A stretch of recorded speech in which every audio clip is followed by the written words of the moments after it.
our humidifier broke and a cold front's coming. We have some sniffles in the house, so we need our humidifier working. And this knob used to be here controlling the amount of mist this humidifier would make. And it started to make this rattle sound and was stopped, and it wasn't working at all. And when I took it apart, I found this potentiometer, which is now in a lot of pieces, broken and rattled around. This potentiometer knob comes out the front and goes right on the end of this guy here, and it's broken in pieces. So we have to do two things. We have to figure out what the potentiometer does and how we can work around it.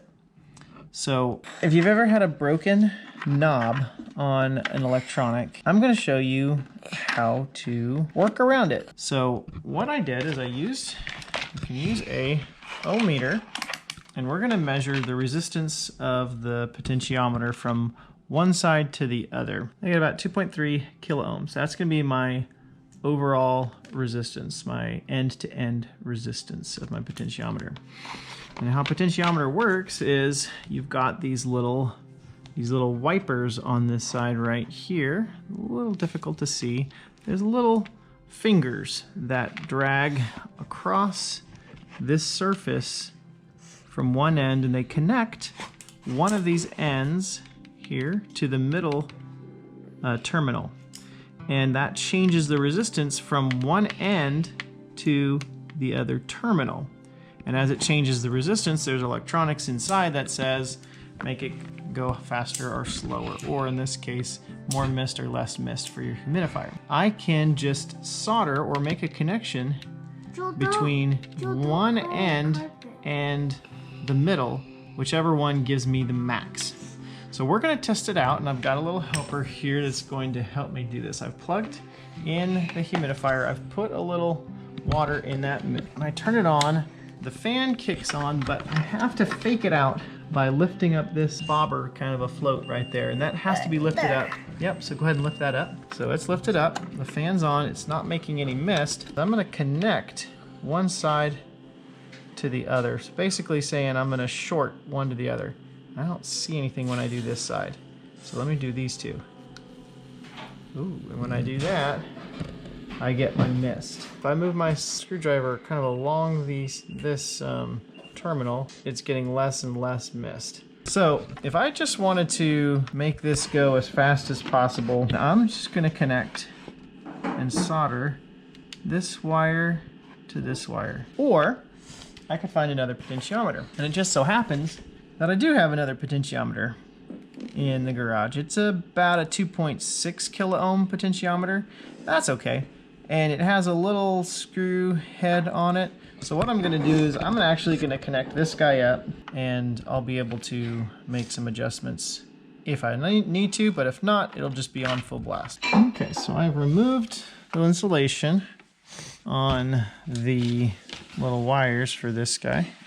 And I noticed there was a diode on it, so we're going to leave the diode there and put a little extra solder on the other ends of these wires. Carefully solder these wires on. There. Okay. I'll turn it on. Can you hold that up? Okay, when you pull that up, it should go green.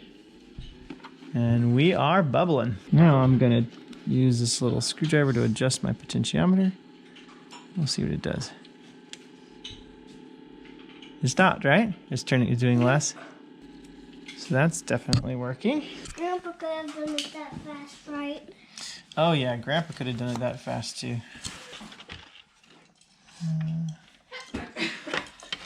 There's a little ultrasonic transducer right here.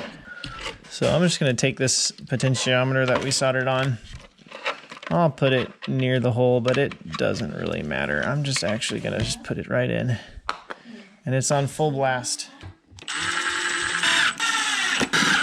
A little bit of overkill, but I'm using my new to me Milwaukee driver.